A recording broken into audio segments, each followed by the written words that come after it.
Sí, enseguida. em, Muy buenas tardes. Les damos nuevamente la bienvenida en este espacio de formación que la Red de Educación Intercultural Bilingüe Amazónica, REIVA, propone. De hoy tenemos como invitada a la hermana Laura, que el día de hoy nos va a acompañar. Pero antes de comenzar y poder presentarla, vamos a pedirle al padre Roger que nos pueda acompañar con la oración. Muy bien, Adelante. buenas tardes a todos los participantes y también los que nos siguen por medio de las diversas plataformas. Eh, la oración que nos va a acompañar en esta apertura del tema es el Padre Nuestro y el Ave María cantado en idioma achuar. Así que el video está con subtítulos y también lo pueden con calma luego leer o también reflexionar o interiorizar. Ya que estamos hablando de una iglesia con rostro amazónico, pues dejémonos acompañar con este video.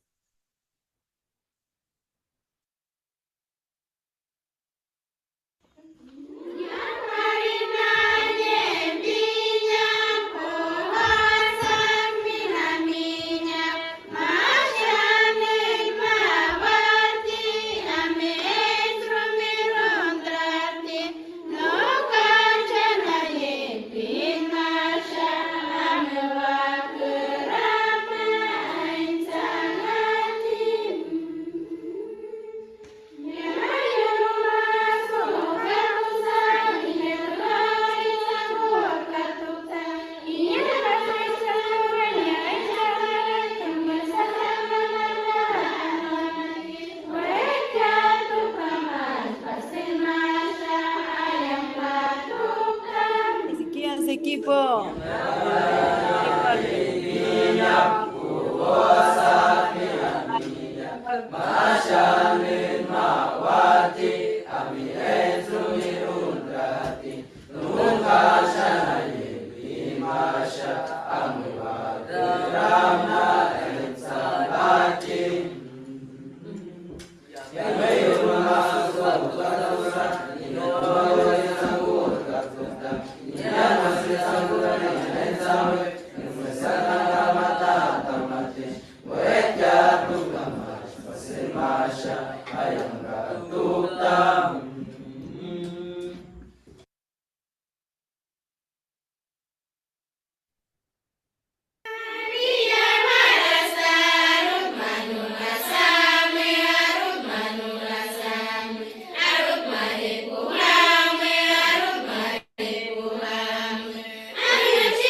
Gloria al Padre, al Hijo y al Espíritu Santo, como era en Como el era en un principio, principio, ahora ahora y y siempre, siempre, por por los los siglos de los siglos de los siglos. siglos. Amén. Amén.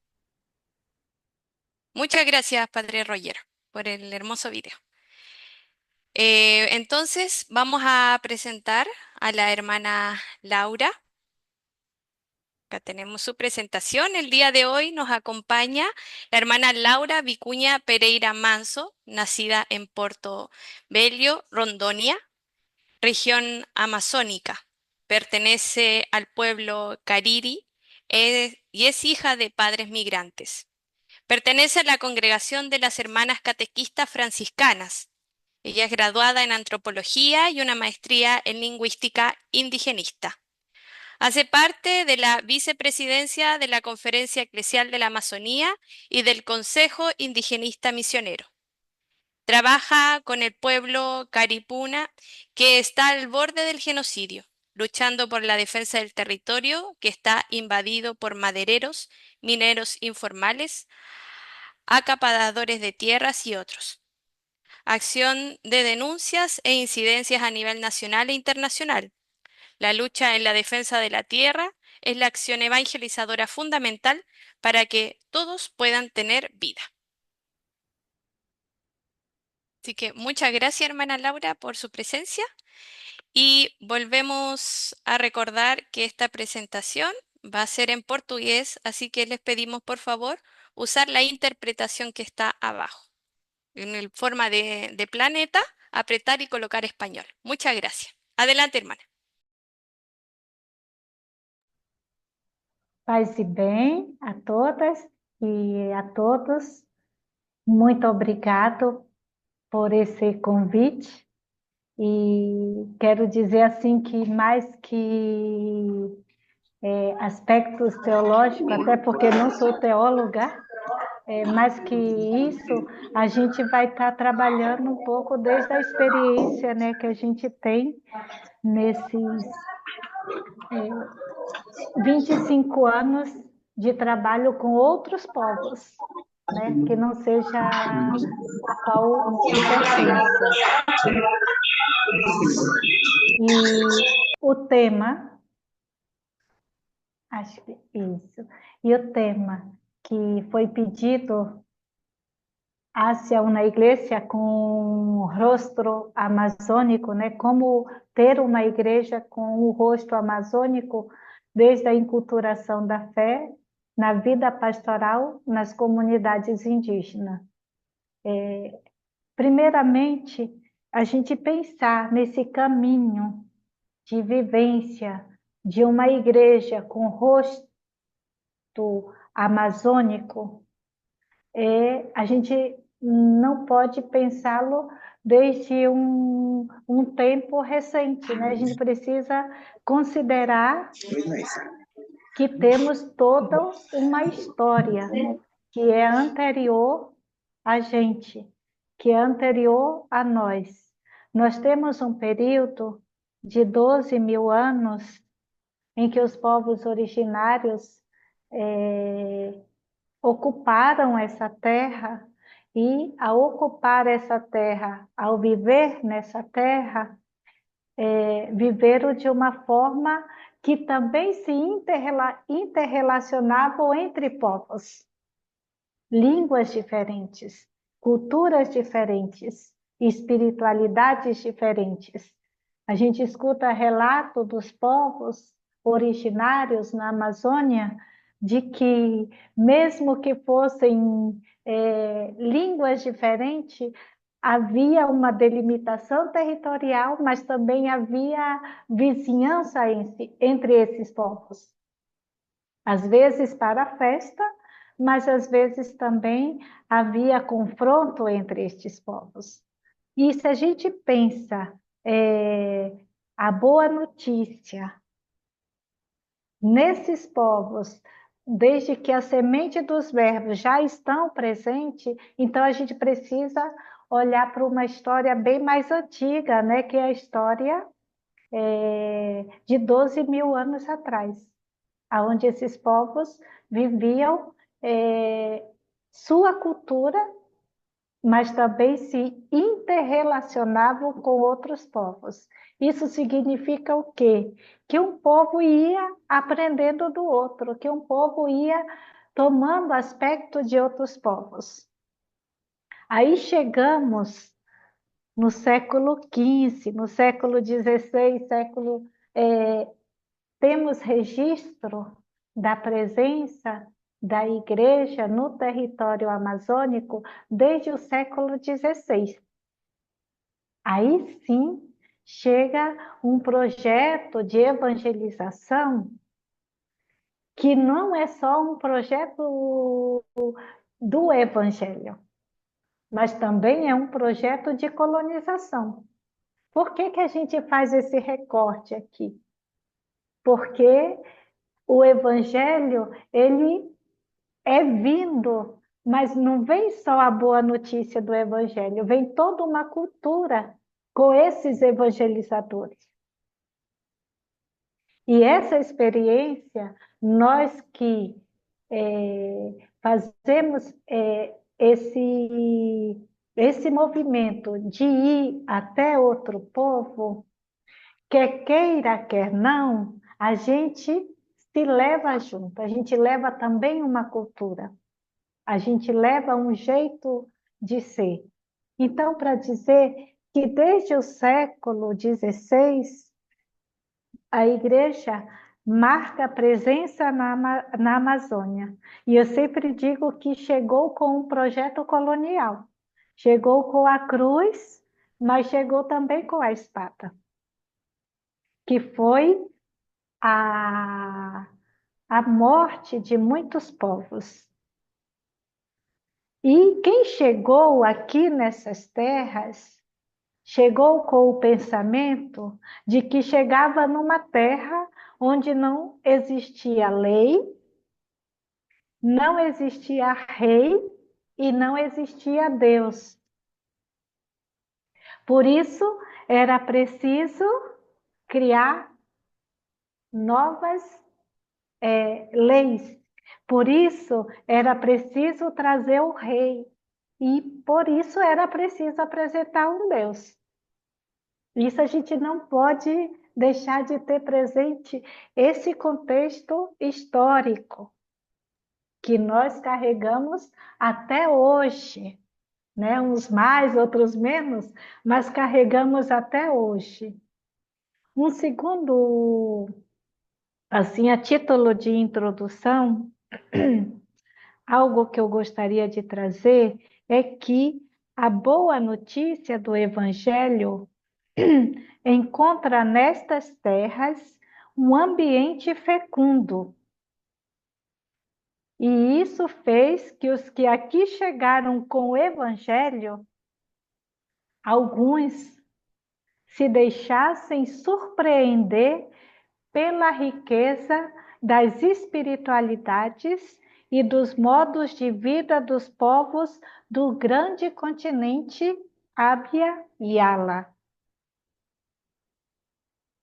Isso é muito importante, porque historicamente também tivemos missionários, evangelizadores, que tiveram essa sensibilidade de reconhecer essa riqueza existente nos povos, as suas espiritualidades, as suas culturas, e isso fez com que pudesse haver um diálogo, começar um diálogo. Não se sentiam como donos da verdade, mas começaram a reconhecer nesses povos verdades que ali estavam presentes, nas suas espiritualidades. Mas também a gente deve considerar, historicamente, que a evangelização sempre foi e sempre se deu com tensão e com conflitos. Tensão no sentido de quem acolhe algo que é alheio à sua vida. E de conflitos, porque em muitos momentos não houve um diálogo aonde se reconhecesse essas sementes do verbo.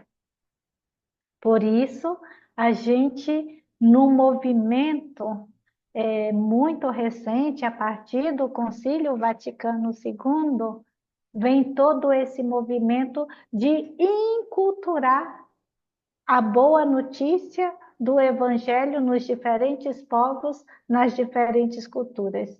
E Lume Gentium, né, traz muito presente essa realidade e esse interpelativo da necessidade da inculturação da boa notícia. E daí a gente fala que levar a boa notícia não é impor uma cultura. Eu achei muito interessante a oração inicial, aonde os povos, né, a partir da sua leitura da boa notícia, traduzem, fazem uma tradução, mas a gente sabe que não é apenas uma tradução do Pai Nosso e da Ave Maria. A gente sabe que, ao fazer a tradução, se faz isso com os elementos da sua própria cultura, desde as suas próprias cosmovisão. Por isso, levar a boa notícia não é impor uma cultura.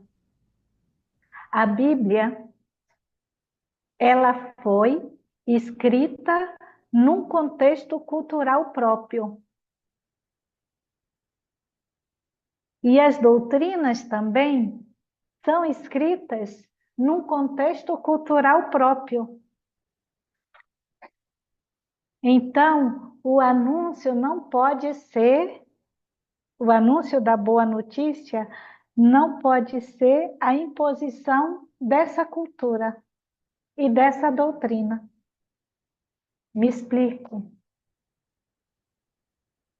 A Bíblia, né, o Evangelho, ele tem mensagens que dentro de um contexto cultural ele faz sentido. E ele faz sentido para nós também como uma releitura a partir do contexto cultural a qual eu vivo, assim como as doutrinas. Porque muitas vezes as doutrinas romanas não batem com aquilo que nós vivemos no nosso cotidiano, porque são escritas para uma igreja universal, mas para serem aplicadas, precisam ser aplicadas de acordo com as suas particularidades. Então, nesse sentido, a gente pode afirmar que o evangelho, ele pode ser acolhido como boa notícia por todos os povos e inculturado no modo de vida do povo, uma vez que o povo são interlocutores de missão. Antigamente se falava, né, que eram destinatários, né? Que os povos eram destinatários de missão. Mas nesse movimento de construir uma igreja com rosto amazônico, nós vemos que os povos eles são interlocutores, porque eles dialogam conosco a partir de suas culturas. E eu comparo essa boa notícia que pode ser acolhido por todos os povos. Eu gosto sempre de usar a figura de um vidro de perfume. O perfume você abre e ele se espalha, né, o cheiro. Acho que muitos de vocês já tiveram a experiência de estar em plena floresta, onde existem muitos aromas. E cada um vai sentir o cheiro com aquilo que tem mais sensibilidade e aquilo que é mais parecido com aquilo que é conhecido. Então, o Evangelho, né, a boa notícia, é como esse perfume que precisa ser sentido a partir dos aromas locais, dos sabores locais e dos saberes ancestrais. Por isso eu gosto muito, né, dessa figura, dessa metáfora que nos ajuda, né, a pensar como viver uma igreja com o rosto amazônico. Terceiro ponto que eu trago é que estamos num contexto, o contexto amazônico é um contexto de diversidade de culturas. São mais de 390 povos do território amazônico que compreende os 9 países, 390 povos, mais de 275 línguas faladas de povos originários, mais de 50 famílias linguísticas. Falo isso porque é importante para nós que somos uma rede, né, de educadores intercultural e bilíngue. Temos aí uma imensa riqueza, que é essa diversidade, mas temos aí um enorme desafio. Como você chegar no coração desses povos? Contexto de diversidade de culturas, de línguas, de espiritualidade. Porque cada cultura, cada povo tem uma forma de conectar-se com o transcendente. E isso vem, né, através das suas espiritualidades. E o Evangelho chega como uma proposta para esses povos. Assim como a educação chega como uma proposta, assim como a saúde chega como uma proposta, o Evangelho chega como uma proposta que pode ser acolhido a partir das sementes já existentes no território. E daí a gente se perguntaria, quais sementes, né? A gente traz uma semente presente nestas culturas, é a semente da reciprocidade, a semente do respeito, a semente da alegria, a semente da sobriedade. Que outras sementes, nos contextos aonde vocês se encontram, vocês observam, vocês sentem? A gente pode conversar um pouquinho, tá bom? Quem quiser pode partilhar, né, a partir do seu próprio contexto, quais são as sementes do verbo já presente nesses povos e nessas culturas. Eu trouxe algumas. A palavra está com vocês.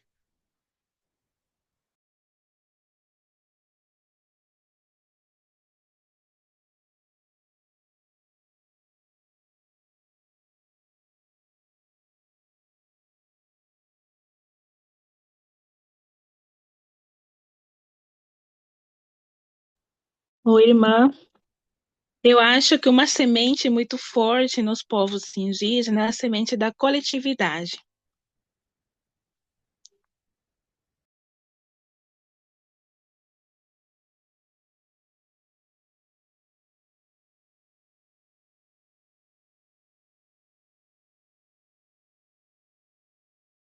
Alguém mais gostaria de partilhar? Pode escrever no chat também, tá bom? Que às vezes a conexão, talvez onde esteja, não é tão boa para abrir e falar. Podemos rescatar. ¿Ya? Sim?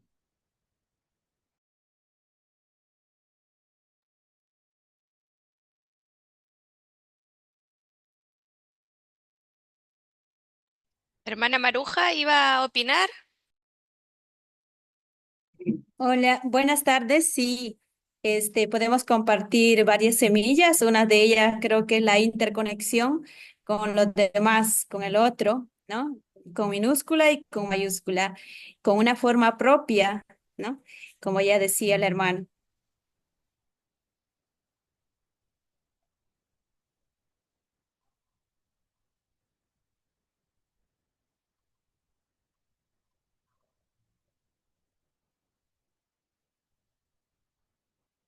Alguém mais gostaria de trazer algum outro elemento de sementes que percebem?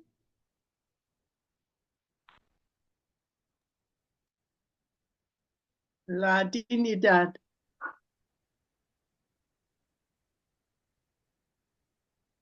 La semilla de soñar, visionar.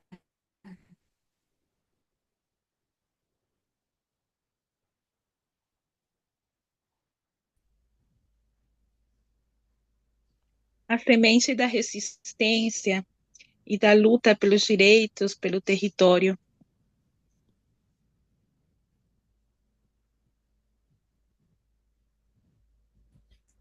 La semilla de la solidaridad y de la unión entre los pueblos.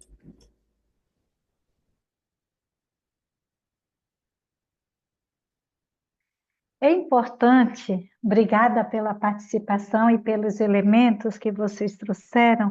É importante a gente perceber essas sementes que estão presentes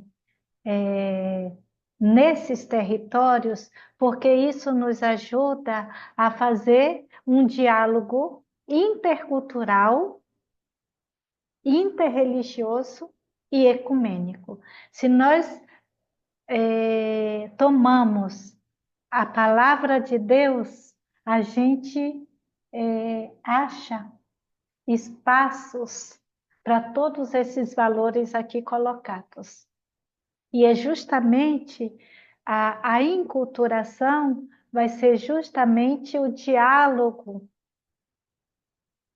desses valores e um assumir isso desde dentro. E isso não é uma tarefa fácil de fazer.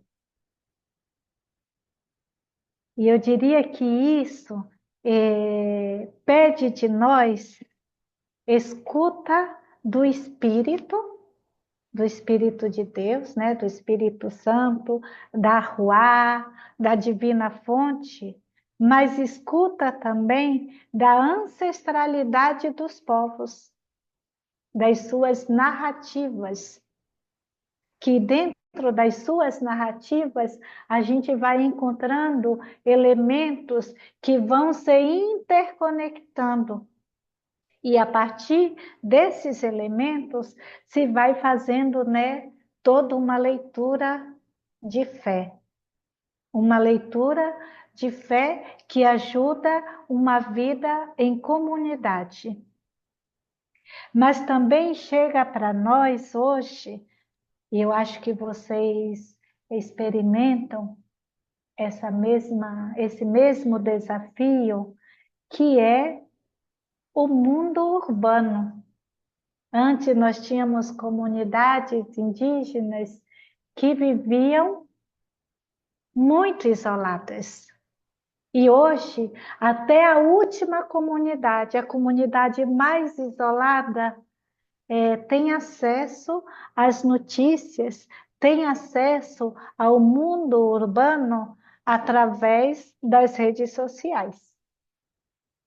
Eu falo isso porque aqui existia comunidades temos comunidade com 15 dias, 5 dias de rio, e não existia redes sociais, mas agora o mundo urbano chega até essas comunidades através das redes sociais. Um outro elemento que é importante termos presente para, de fato, construir e trabalhar pela enculturação da fé, mas também por uma educação intercultural e bilíngue. Porque acho que aqui a gente faz, né, essa leitura da enculturação da fé, a vida pastoral nas comunidades indígenas, mas também a partir, né, desse viés, do viés educativo.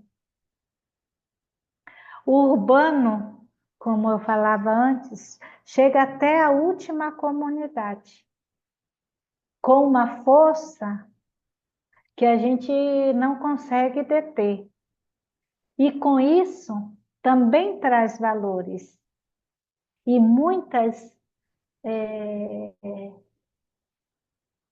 muitos valores que eram inegociáveis dentro de uma comunidade começam a se tornar relativos.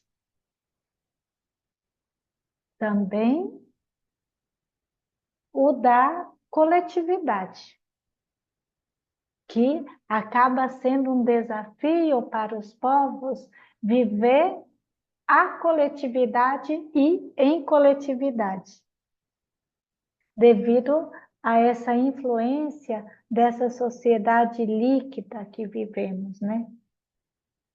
Que as coisas mudam muito rápido. E essas mudanças também vêm ocorrendo nas comunidades, vêm ocorrendo na igreja, e às vezes a gente não consegue fazer esse alcance.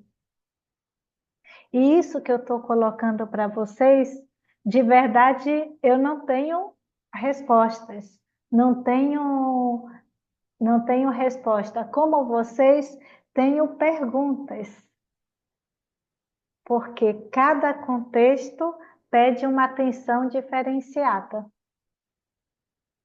E a busca de resposta e construir respostas juntas é que nos possibilitam a, de fato, moldar, a plasmar esse rosto da igreja na Amazônia, que a gente não vai dizer que é um rosto único, mas é um rosto diverso. Por isso a imagem que traz, querida Amazônia, no sonho cultural do poliedro, essa é a realidade que a gente tem. E no sonho eclesial, né, sonho com comunidades capazes de encarnar a boa notícia do Evangelho, de enculturar essa boa notícia. Mas temos alguns elementos que nos ajudam e que são importantes em todos os contextos. Um elemento que, para mim, ele é primordial é o verbo escutar. Escutar, escutar. Escutar o que de novidade nos apresenta esses povos? O que de novidade nos apresenta essa escultura? Um segundo elemento que eu trago, e que isso eu estou falando daí a partir da experiência mesmo, né? Um outro elemento que eu trago e que nos ajuda muito, não basta só a gente tirar a sandália. A gente tem lá em Êxodo 3, né? Tira a sandália que esta terra é sagrada. Mas não basta só tirar as sandálias. Às vezes a gente tem que calçar a sandália do outro. E calçar a sandália do outro não é fácil. Quando eu falo calçar a sandália do outro, façam essa experiência ao diário de chegar e trocar a sandália com alguém. Um pé maior, outro pé é o menor, um é pé gordinho, outro é pé mais magrinho, né? E isso te faz adentrar no universo do outro. Tirar a sandália, calçar a sandália do outro, te exige como um esvaziar-se. Aquilo que está lá, né, que São Paulo fala, né, o próprio Jesus Cristo, né, fala, né, o esvaziar-se, o esvaziamento total. Deixar-se contagiar pelo que o outro tem. Um outro elemento que eu trago presente é o estar e ser presença solidária. Acho que muitas de vocês que aqui estão já fizeram a experiência de chegar a uma comunidade e simplesmente ser presença, sobretudo na hora da dor, na hora da festa. Eu sempre tenho presente que os povos não lembrarão de nós pelos muitos cursos que a gente deu na comunidade. Eles lembrarão de nós porque nós estivemos com eles no momento de dor, no momento de festa, no momento de retomada de terra, mais do que os muitos cursos, né? E a boa notícia, a enculturação do Evangelho é justamente ser essa presença. O próprio Jesus Cristo, ele utilizava os sinais, os símbolos, para se dirigir às pessoas, né, quando falava em parábolas. Eu não esqueço aqui, nós temos uma comunidade, tem um povo aqui em Rondônia, que os evangélicos, o pessoal da Nova Tribos, chegou nesse lugar que é uma agência, né, religiosa, a gente chama uma agência religiosa que chega até esses povos, e quiseram fazer a tradução da Bíblia.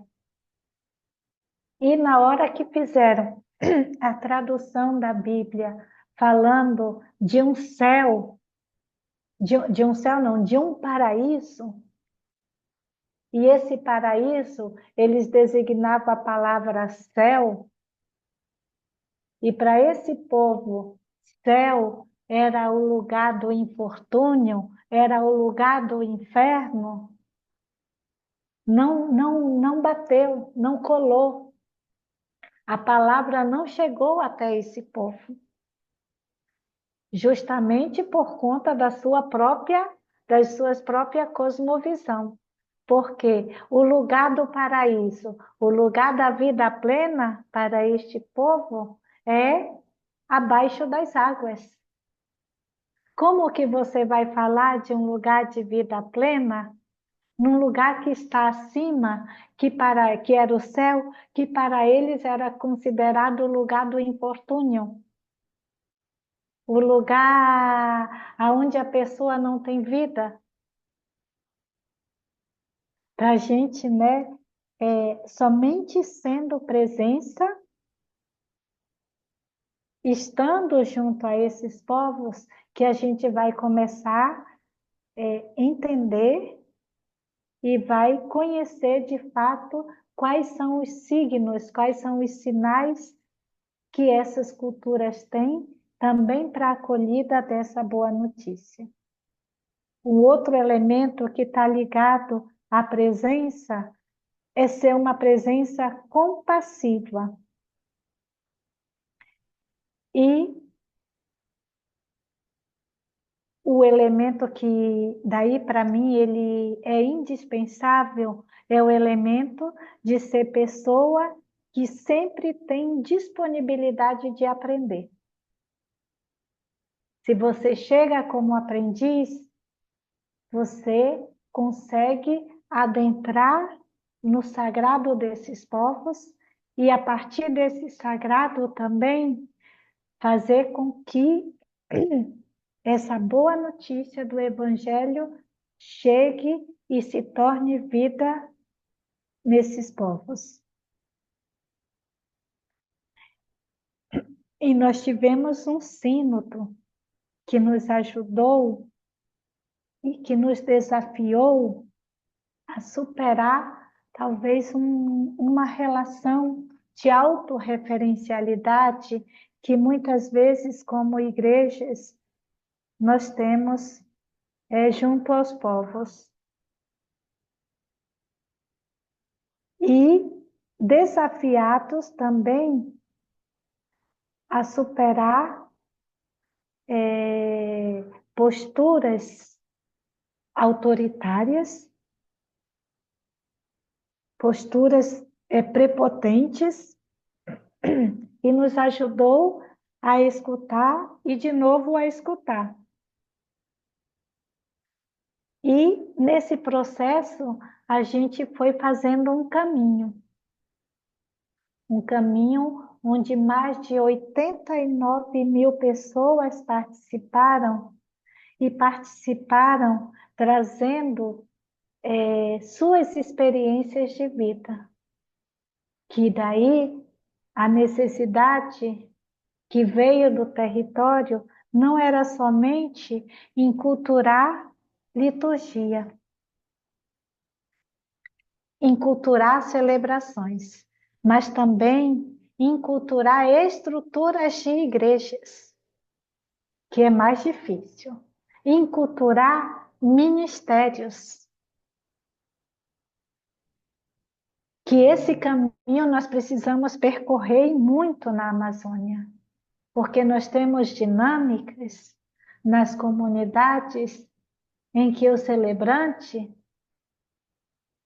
ele, se é homem, necessita da mulher como complemento, se é mulher, necessita do homem como algo complementário.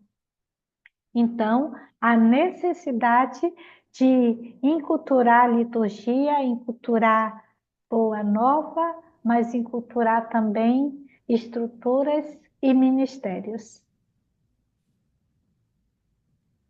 E o Papa Francisco, ele sempre falava para nós que era necessário o desborde, né? E quando a gente estava no Sínodo da Amazônia, ele sempre dizia: eu não vejo propostas novas, eu estou vendo remendos. E enculturação não é, como se diz, ajeitar um ou outro aspecto, né? Enculturar realmente é essa proposta do desborde. E o desborde, ele só acontece pela graça. Só acontece quando a gente se deixa, de fato, contagiar por aquele aroma que eu falava no início, né? Daquele perfume. Aí sim podemos ter presente que a Boa Nova se torna vinho novo. E com os povos originários, se nós temos vinhos novos a oferecer, também temos que pensar em odres novos. Nós não podemos pensar em vinhos novos em odres velhos, porque senão o vinho se azeda, né? Não entra, não adentra na cultura.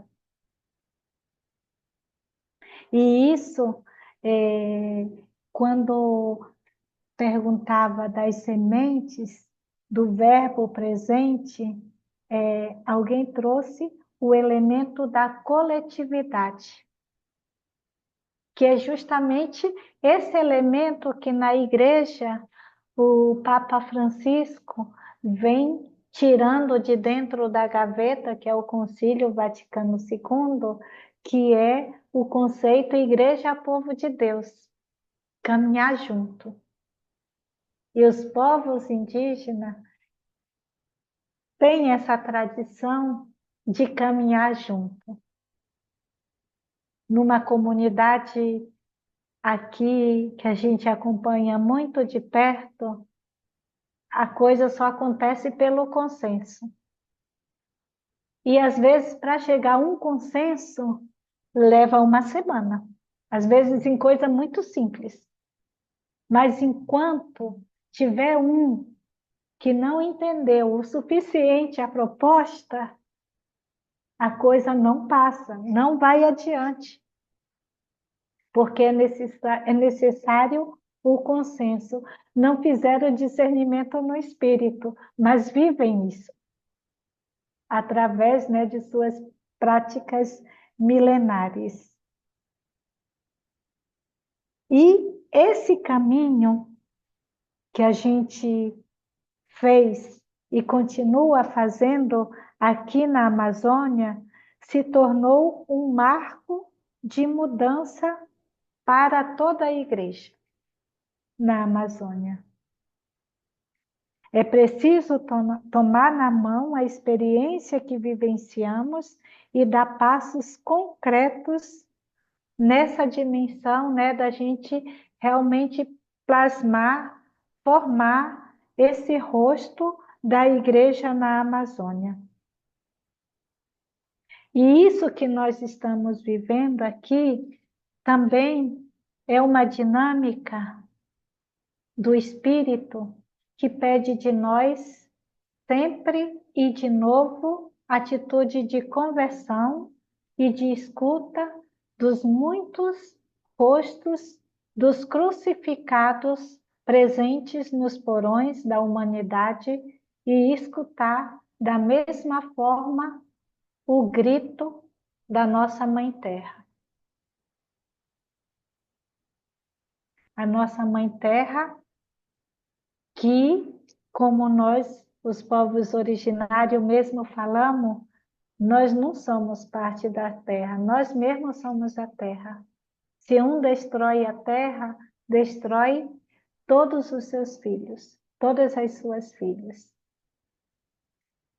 E é justamente essa provocação que nos vem do Papa Francisco, mas também vem como interpelação dos povos, que pedem de nós abraçar as suas lutas, abraçar as suas resistências e a lutar por vida digna, porque a boa notícia se torna vida plena para todos os povos. E essa preocupação, ela no ano de 1971, os bispos na Amazônia peruana, reunidos na cidade de Iquitos, já despertaram para essa necessidade de como tornar o Evangelho vida e vivido entre esses povos. Logo em seguida, temos em 1972 um encontro de bispo no Brasil, que teve, né, como tema a Igreja arma a sua tenda na Amazônia.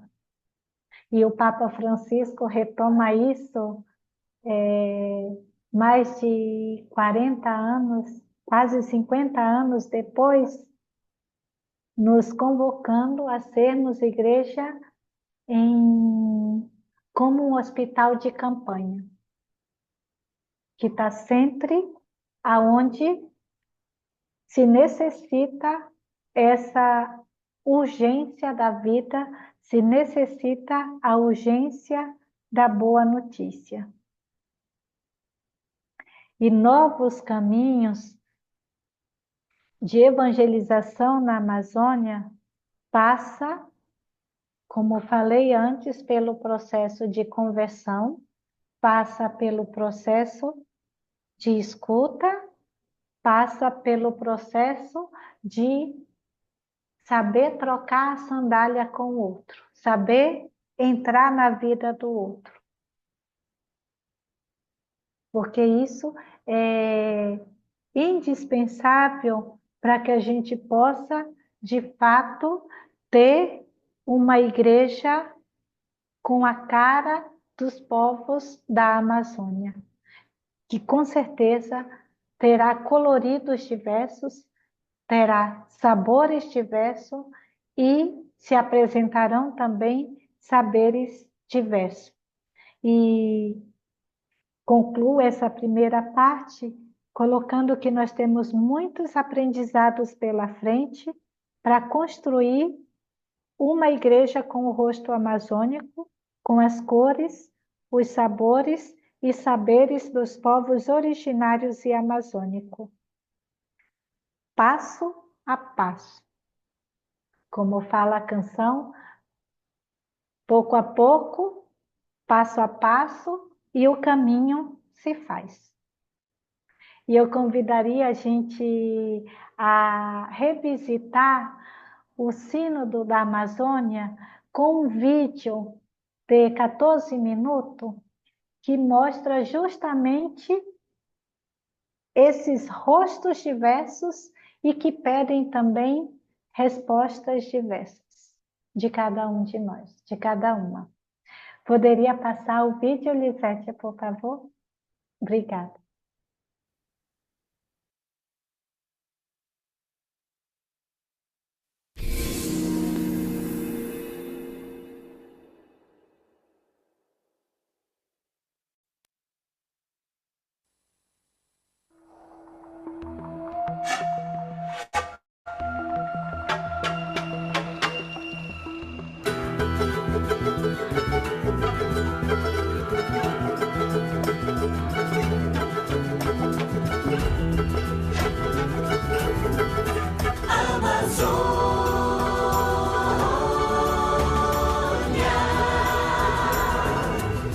Novos caminhos para a igreja e para uma ecologia integral.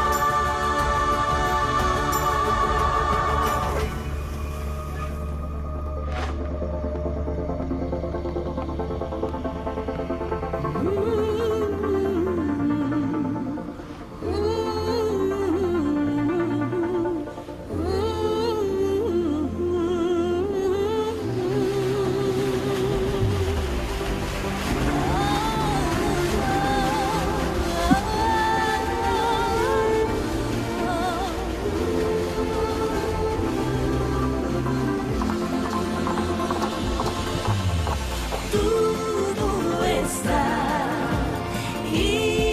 interligado, como se fôssemos um. Tudo está interligado nesta casa comum. Tudo está interligado.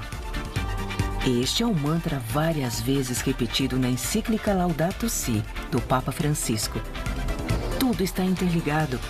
O céu, a terra, as florestas, os rios, os animais, os povos, as culturas, os saberes, as crenças.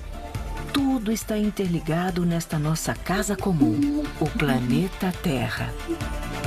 A Amazônia vive um momento especial de autoconsciência desta sua interconexão com o universo. Com a sabedoria que tem exercido o seu pontificado, o Papa Francisco nos convoca para um sínodo, ou seja, uma caminhada de reflexão em conjunto para repensarmos a nossa casa comum a partir da Amazônia. Este que é o maior bioma da América Latina. Scopo principale di questa convocazione è individuare nuove strade per la evangelizzazione di quella porzione del popolo di Dio, specialmente degli indigeni, spesso dimenticati e senza la prospettiva di un avvenire sereno anche a causa della crisi della foresta amazzonica, pulmone di capitale importanza per il nostro pianeta. O sínodo é um sinal de luz, o sínodo é um sinal de esperança, o sínodo é um sinal de que alguém lembrou da gente.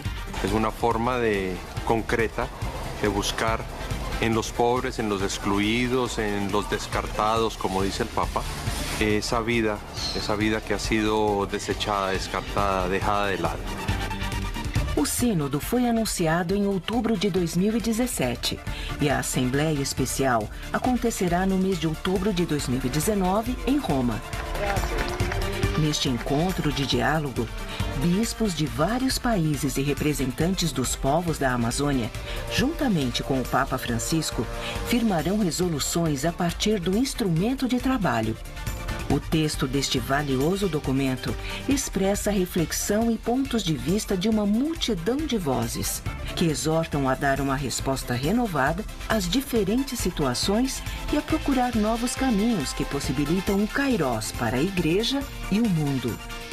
O próprio lema do Sínodo já traz as duas faces: novos caminhos para a Igreja e para uma ecologia integral. Ora, a Igreja, ela quer uma autorreflexão sobre si mesma, uma autocompreensão sobre a sua vida e a sua atuação no contexto amazônico e o que poderia ser a novidade, porque são novos caminhos, né? Os caminhos estabelecidos já estão consolidados, nossa igreja é bonita, tem tradição, tem história, mas quais são, nesse momento, os novos caminhos para atualizar essa vida e essa missão evangelizadora no contexto amazônico? Tudo está interligado. Para o Papa Francisco, os problemas sociais e ambientais não podem ser analisados separadamente. E a verdadeira fé não é algo desligado da realidade, mas uma dimensão interligada com o social, com a cultura, com a política, com a ciência. É o que Francisco chama de ecologia integral. Este sínodo, que envolve 9 países da Panamazônia, é uma forma metodológica de se buscar os caminhos para a construção efetiva desta ecologia integral. A luta pelo pão de cada dia, por trabalho, saúde, educação. A luta pra livrar-se do egoísmo e a luta contra toda corrupção. O esforço contra o mal do consumismo, a busca da verdade e do bem. Valer-se do tempo de descanso, da beleza deste mundo e do além. Tudo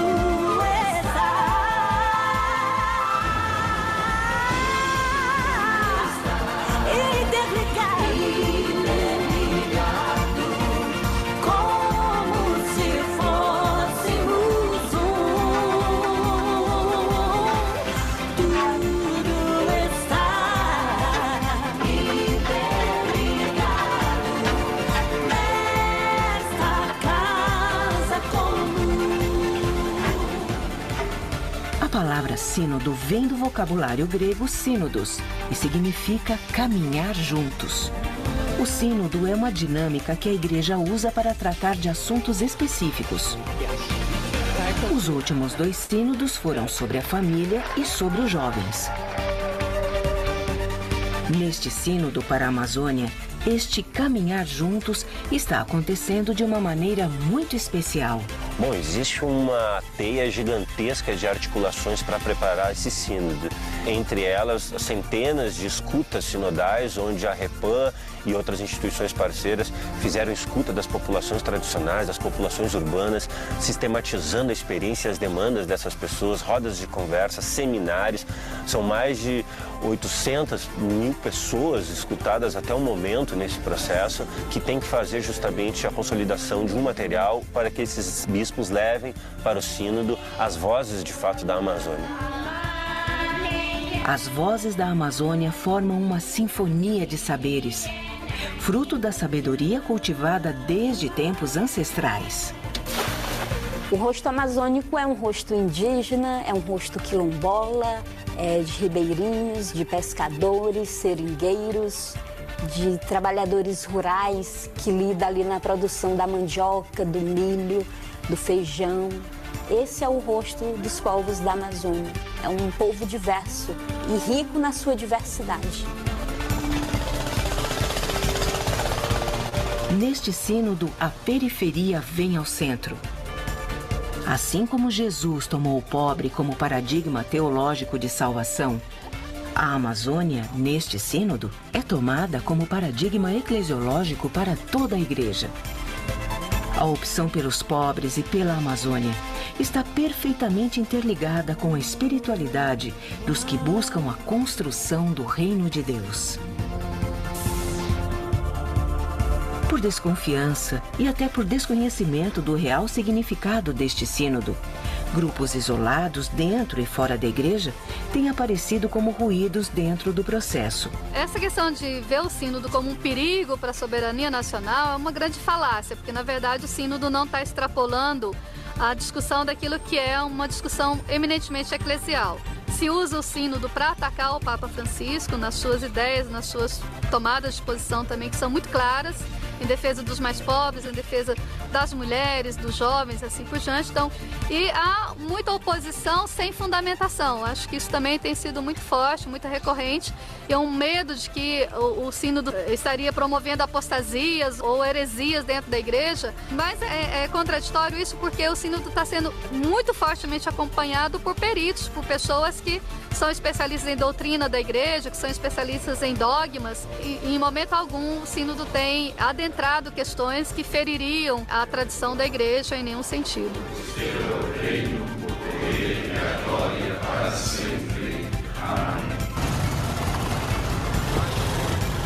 Na nossa região, ainda há uma dominação muito grande do coronelismo.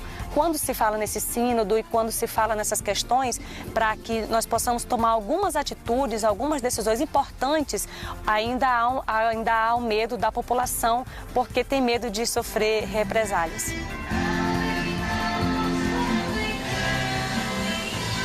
Mesmo com resistências e outras adversidades que possam surgir, a caminhada sinodal segue em frente, com a inspiração dos mártires que, com fé e coragem, deram a vida pela Amazônia. Realmente houve muita gente, muitos missionários, missionárias, leigos, leigas, indígenas que acabaram sendo mortos por causa da sua fé.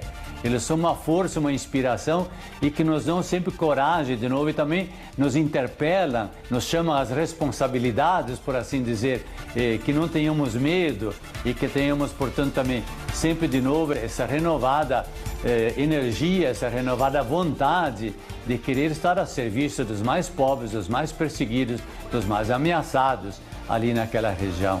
Então, realmente, isso é muito importante também no processo do sínodo.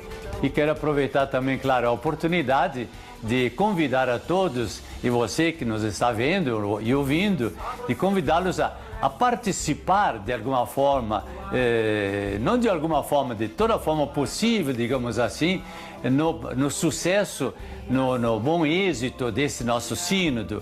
Claro, em primeiro lugar, procurar o máximo possível de se informar o que de fato está acontecendo, o que vai acontecer, porque isso ajuda a gente também na forma de como poder participar. Eu, sobretudo, penso nas paróquias, por exemplo, nas catequeses, nas escolas, que se volte cada vez mais a falar também sobre o sínodo e sobre tudo aquilo que esse sínodo quer atender com a sua celebração. Você mesmo fazer isso em casa, ajudar os filhos a entender isso, que é preciso a gente cuidar do planeta, é preciso cuidar das coisas. Essa palavra cuidar é muito bonita, porque ela não ofende ninguém, ela não agride ninguém.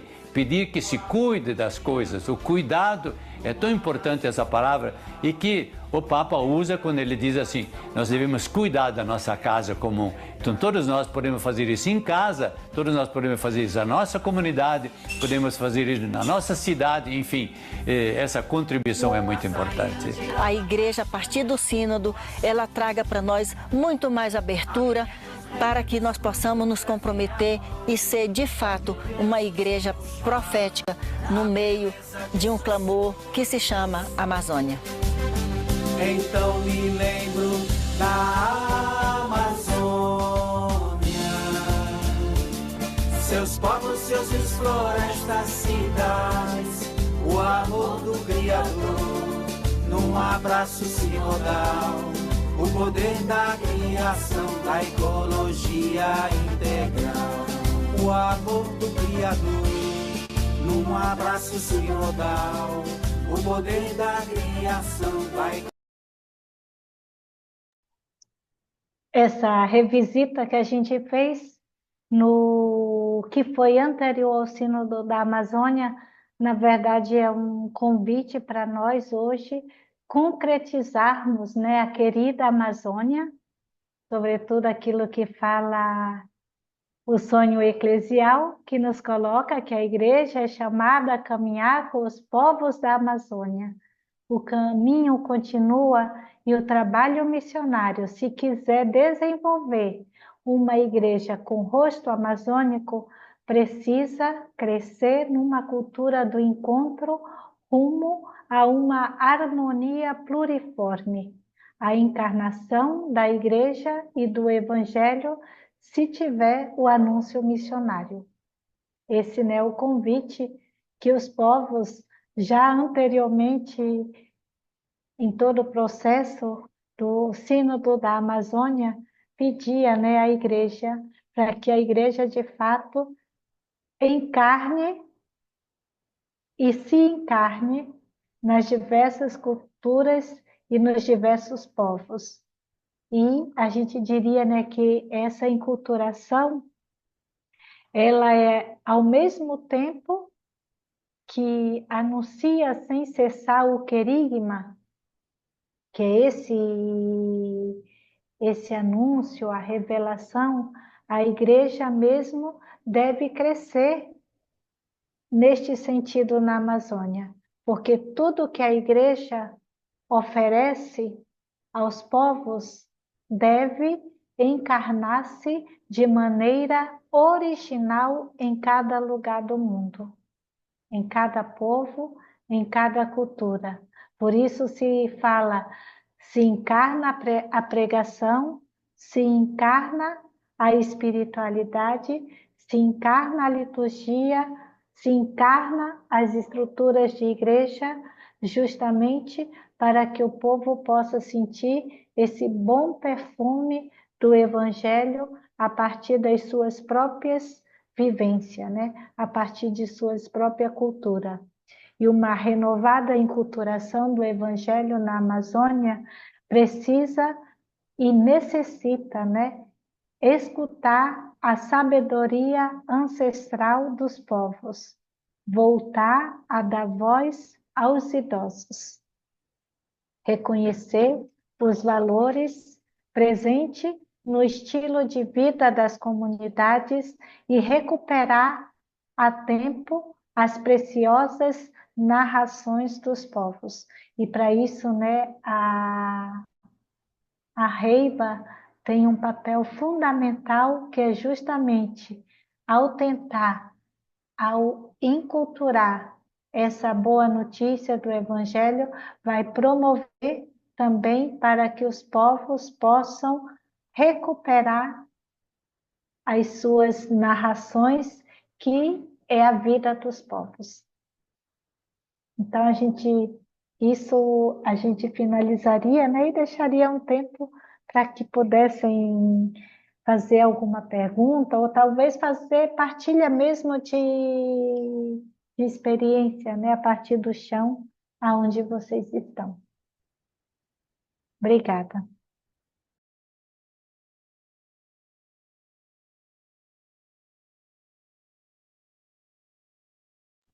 Entonces, este es el momento, si alguien desea hacer alguna consulta, alguna intervención, poder destacar también alguna de las temáticas, digo, de los temas que fuimos viendo, ¿cierto? De los puntos que propuso la hermana, creo que este es el espacio, así que para que podamos abrir con confianza nuestros audios y poder compartir.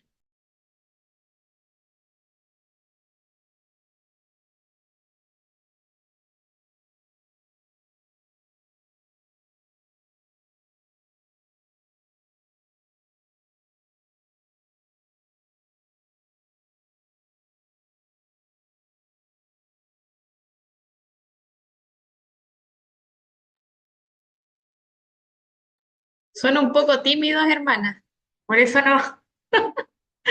A ver si alguien quiere escribir a lo mejor en el chat, no sé si. Uma pergunta ao grupo. O grupo que está presente é grupo que estão atuando junto às comunidades? Sí, hay algunos que ya están en misión. están en lugares de misión. Mm, Y otros que se están preparando. Ya, Por ejemplo, ya. acá está Mari, ¿cierto? Ella es mexicana, pero está en Ecuador. Cecilia, ecuatoriana, que está en la Amazonía ecuatoriana. Em, Acá están los colegios, está el colegio de la comunidad de Huijín, también con profesores, con las hermanas Laurita y también las hermanas Lauritas de San Fernando. El padre Roger, que nos acompañó en la oración también, sacerdote Achuar. Mariela ya está, es argentina, ya está en Argentina y Luisa Fernanda también es colombiana, pero ellas se están preparando, ¿cierto? Están en la formación, están en el territorio. La hermana Marbelis también, que está acá en Brasil. Joan de Estados Unidos. Luciana desde Manaus. Así que pueden prender su audio con confianza. Sim, com confiança, falar da experiência, talvez, acho que para mim também é muito rico também escutar outras experiências, né? Porque nós que estamos no Brasil, a experiência é muito. Nesses 25 anos, a experiência sempre que a gente teve foi muito dentro do campo da luta pela terra de povos que não tinham territórios, então a gente, como se diz, sempre transitou muito nesse caminho, né, de luta por terra mesmo, né? Sem fazer uma evangelização explícita, mas sempre vivendo, né, o evangelho a partir do cotidiano com essas comunidades nas suas lutas.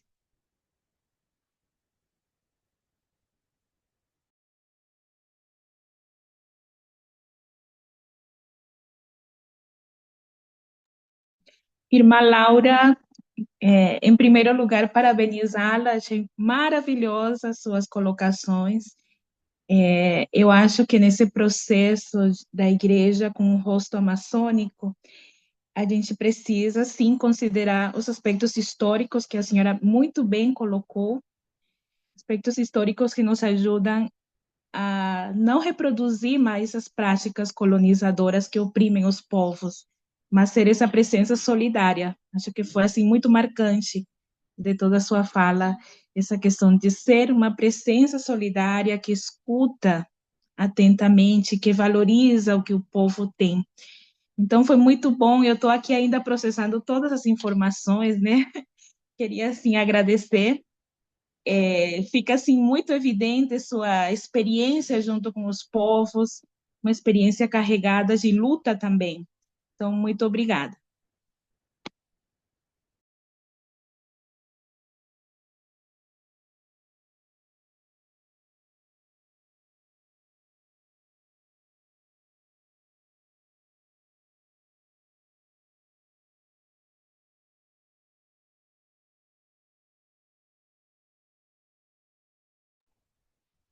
Como eu vejo que o grupo está tímido, é assim, não, assim dizemos no Brasil, o conselho a gente, como se fosse bom, não se dava, vendia, né?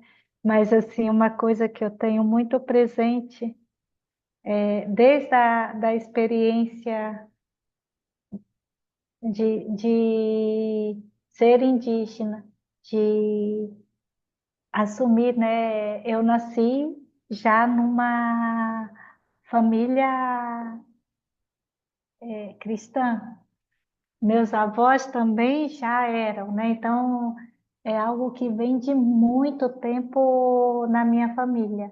E o contato com povos que o evangelho principal, a melhor forma de anúncio do evangelho era garantir a terra, também a gente foi aprendendo a decolonizar aquilo que a gente aprendia, né? Aquilo que a gente tinha aprendido. E muitas coisas eu me lembro que a gente na igreja fazia, mas em casa a gente complementava com ritos próprios, porque não tínhamos tido bem ainda essa dimensão, né? E acho que agora a gente, como igreja, consegue ir um pouco mais além, né? Nessa expressão de os povos poderem viver, né? E fazer a leitura desde seu universo cultural mesmo. Eu sempre falo, nesses 25 anos, eu aprendi a viver em coletividade, porque o meu povo foi um povo que foi totalmente deslocado, né? Desplazado por todo o Brasil. Não teve essa vivência de coletividade, a não ser na família extensa, né? E um jeito do evangelho chegar e de se fazer carne nessas culturas é justamente, né, a partir desse viés da coletividade. Muito obrigada a vocês.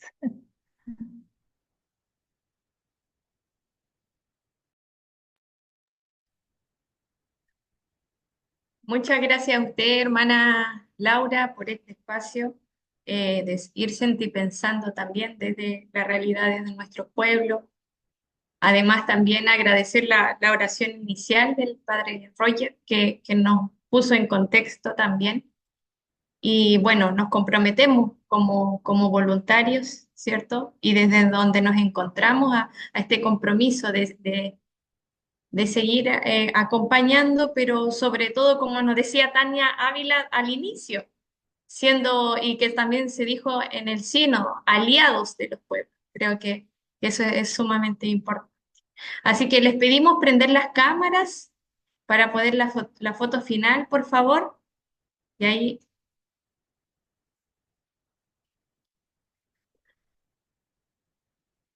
Estábamos aquí.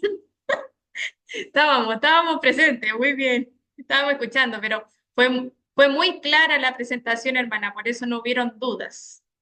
Muy bien. No sé si Roger, la hermana de San Fernando. Ya. Entonces vamos a sacar la fotito, hermana Marbeli, a la cuenta de 3, ¿les parece? 1, 2 y 3. A ver si prende alguien más su camarita. Ahí está la hermana Miriam. Muy bien. Muchas gracias. Muchas gracias, hermana. Un abrazo grande. Un gran abrazo para ustedes también. Voy a platicar un poquito mi español. Gracias. No. Y que ustedes también puedan, de verdad, ¿no? Con estos pueblos, aprender de ellos. De y con verdad, de que en ellos estos pueblos aprender de ellos y con ellos seguir adelante, ¿no? El seguir camino da adelante vida. en el camino de la vida. Muchas gracias. Bueno, un abrazo grande. Que Muchas estén muy gracias.